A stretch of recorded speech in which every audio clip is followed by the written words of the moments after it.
2013 was a banner year for movies concerning terrorists taking over the White House. In 2012, a popular spec script was discovered in Hollywood by Sony Pictures and Film District. The former quickly started production on White House Down, which released in June 2013, whereas the latter, despite starting production later, was able to quickly cast, film, and release Olympus Has Fallen in March 2013. While critical consensus favoured White House Down, it made less money despite having a bigger budget, as Olympus Has Fallen had managed to surprisingly become a big hit. Money talks, and even though no one was asking for it, we got a sequel which reunites most of the original cast but with a different director and a bigger writing team. Olympus Has Fallen was a throwback to macho 80s action movies, but will the formula work twice and across the pond in London Has Fallen, or does the all-American patriotism in this franchise's DNA prevent it from resonating overseas? London Has Fallen, while technically a sequel, is essentially a standalone story, and the characters are so lacking in dimension that you don't need to have watched the first one in order to understand what's going on here.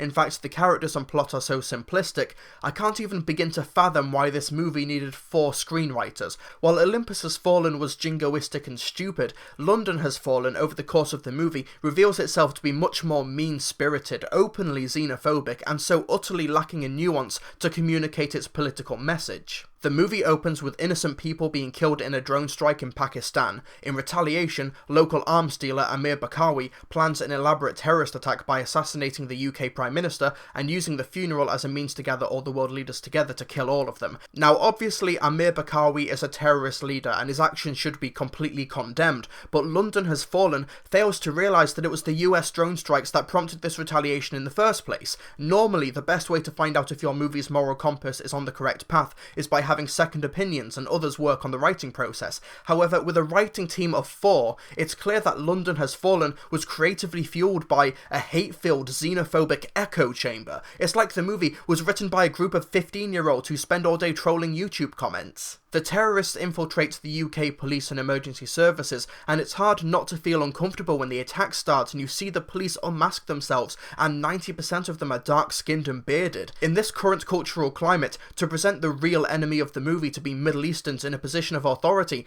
London Has Fallen is possibly the most irresponsible movie I've seen since 50 Shades of Grey. It feels so counterintuitive to have a scene where the German Prime Minister allows a young white girl to walk past security to give her a flower, but the same movie paints 90% of the police force as terrorists in disguise who should not be trusted if they're brown-skinned. However, our main hero, Mike Banning, is an absolute psychopath who frequently commits war crimes, never takes any prisoners, and often resorts to torture for fun. After one sequence where he twists a knife into a terrorist's hip so his family can hear the screams from the other end of a walkie-talkie, the president asks him if that was necessary, to which Mike replies, "Nope," before walking off. It's meant to be a moment of punch the air, America fuck yeah badassness, but it makes you wonder why this clearly mentally unstable, prone to violence character is the quote-unquote main hero of the movie. It's astonishingly tone deaf, and it's clear that the writer's inspirations for this movie are coming from a place of deep-seated hatred. At the end of the movie, when it comes to taking down one of the people in London who is behind the attacks, he is held at gunpoint and he is unarmed, but instead of being incapacitated or being shot in the leg or something to be taken in for questioning and given a trial, they're just shot in the head without a second thought. In some countries, that is considered a war crime, but in London Has Fallen, it's a final America fuck yeah payoff before the credits roll. London Has Fallen is a thoroughly unpleasant movie, and in terms of American pro-war propaganda, it's the worst instance of this since American Sniper, and despite US drone warfare being the cause of the events that resulted in the death of hundreds of innocent civilians in London, as well as world leaders, the movie ends with the Vice President, being played by a sleepwalking Morgan Freeman, giving a speech saying that drone warfare is necessary because it's better to do something than to do nothing in these uncertain times. Uncertain times that America started, and doing something with drone strikes has resulted in 80% of the estimated deaths, I say estimated because the US government don't even know who they're killing or how many, from these strikes being innocent civilians, including children. I know that people are going to chastise me for bringing politics into this review, but how can you not when London Has Fallen thrives on instilling a political climate of fear and distrust in its audience? I am meeting the movie on its terms, and it's unapologetically racist, xenophobic, and ignorant of current recent political events to an irresponsible degree. And despite taking place in London, none of the other countries in the world that have gathered there are competent enough to take down the terrorists, and only America can save the day. While my myself and the filmmakers may disagree about the merits of drone warfare, there are legitimate points on both sides of the argument, but London Has Fallen refuses to have these discussions as an actual adult. We still get the dumb just because narrative sensibilities of bad 80s action movies, just like how incredibly precise the terrorist strikes are in London, as they somehow know where all of the leaders are going to be without fail, despite plans continually changing hours before the event actually takes place. Banning is seemingly immortal, and the dialogue is so terribly written, I can't believe it was actually spoken by actors without objection. Immediately after the terribly CGI'd attacks on London's iconic landmarks, a news reporter says that most of London's known landmarks have been decimated, or words to that effect, so I'm guessing London's unknown landmarks are completely fine, yeah? As Banning and Asher escape London via helicopter, when Banning is told that the terrorists must have been planning this attack for years, he responds with, "They only needed to get it right once, and they did more than that."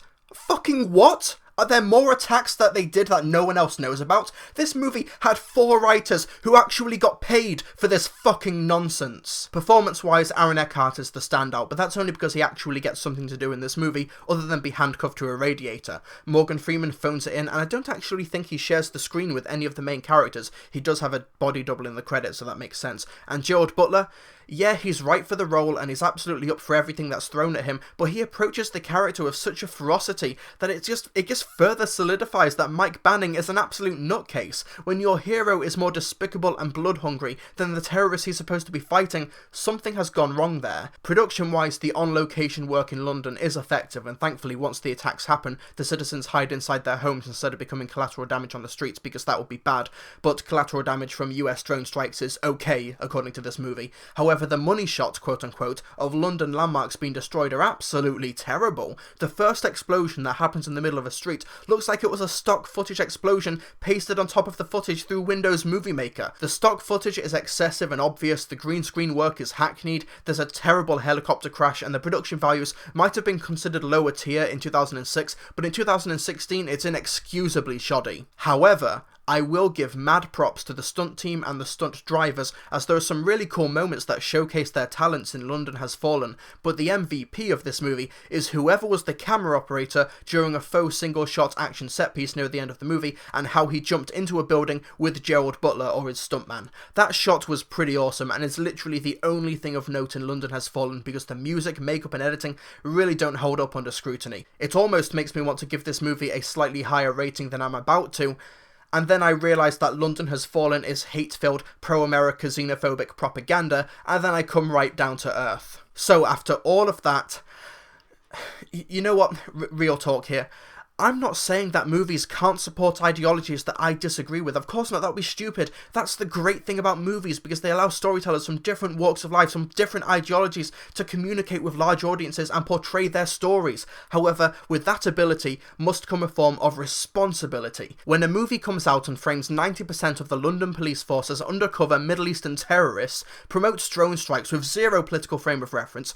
condones war crimes or the killing of criminals without cause or due process, makes its main hero an utter maniac, so you almost want to root for the terrorists he's fighting against. If you want to do all of that in this political current climate, then that is irresponsible and dangerous filmmaking, and to be shoddily made and badly written on top of that is just the icing on this hate-filled movie. It's amazing that the central premise of this movie is to stop the US president from being killed as terrorist propaganda, yet it's completely tone deaf to its own xenophobic, hate-filled and immature pro-America propaganda. London Has Fallen is sure to become a staple in the DVD collections of Donald Trump supporters for years to come, and it makes me genuinely disturbed that in 2016 a movie like this can not only be written, but it can also be greenlit, given a $60 million budget and made into a movie intended for wide release for entertainment. I give London Has Fallen 0 stars